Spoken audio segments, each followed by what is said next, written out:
Hello friends, welcome to the curiosity trader. Post market గురించి చూద్దాం. HDFC bank ఈరోజు మొత్తం బ్యాంకింగ్ సెక్టర్ నిఫ్టీని మొత్తాన్ని డ్రాగ్ చేసింది. 8% దాటి పడిపోయింది. ఇంకా రికవరీ అవుతుంది, మధ్యలో రికవరీ అవుతుంది అది ఇది అనుకున్నాం, కానీ రికవరీ అవ్వలేదు. రిజల్ట్స్ అలాగని ఇన్లైన్లో వచ్చాయి, ఏం పెద్ద బ్యాడ్గా ఏం లేవు. కాకపోతే ఎక్స్పెక్టెడ్ బాగా చేశారు. మొన్న హెచ్డిఎఫ్సి బ్యాంక్లోకి హెచ్డిఎఫ్సి మర్జర్ అయ్యాక చాలా బాగుంటాయి అనుకున్నారు రిజల్ట్స్, కానీ దానికి అనుకున్నట్టుగా రాలేదన్నమాట. సో షేర్ హోల్డర్స్ దీన్ని నెగిటివ్గా తీసుకున్నారు, మొత్తం కింద దించేశారు మార్కెట్ని మొత్తాన్ని. లార్జ్ క్యాప్ స్టాక్స్ చూస్తే హెచ్డిఎఫ్సి, సెయిల్, జొమాటో, టాటా స్టీలు, ఇండస్ టవర్, కోటక్ మహేంద్ర మొత్తం పడ్డాయి.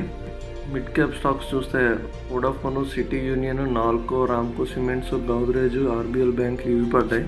జాష్ ఇంజనీరింగ్ వాళ్ళు వీళ్ళు ఏంటంటే వాటర్ ట్రీట్మెంట్ ప్లాంట్ ఆధారంగా వర్క్ చేస్తారు. అయితే వీళ్ళు మంచి ఫేమస్ ఇన్వెస్టర్లు అందరికి షేర్స్ అలాట్ చేస్తున్నారు. నెక్స్ట్ గణేష్ హౌసింగ్ కార్పొరేషన్, వీళ్ళు రిజల్ట్స్ చాలా బాగున్నాయి, నెక్స్ట్ కూడా బాగుంటాయని కామెంటరీలో చెప్పారు. చాలా అంటే వీళ్ళ దగ్గర ల్యాండ్ సేల్ చాలా బాగుంది. నెక్స్ట్ టాటా మోటార్స్, ఇది టాటా పంచ్ వెహికల్, ఈ పెట్రోల్ వర్షన్లో చాలా బాగా సేల్ అయింది. అయితే దీన్ని ఇప్పుడు ఈవీలోకి తీసుకొస్తున్నారు. జనవరి 22న రిలీజ్ చేస్తారంట. వీళ్ళు కెప్రిక్ గ్లోబల్ వాళ్ళు, వీళ్ళు ఏంటంటే పాలసీ బజార్ లాంటిది ఒక వెబ్సైట్ తీసుకొస్తారంట.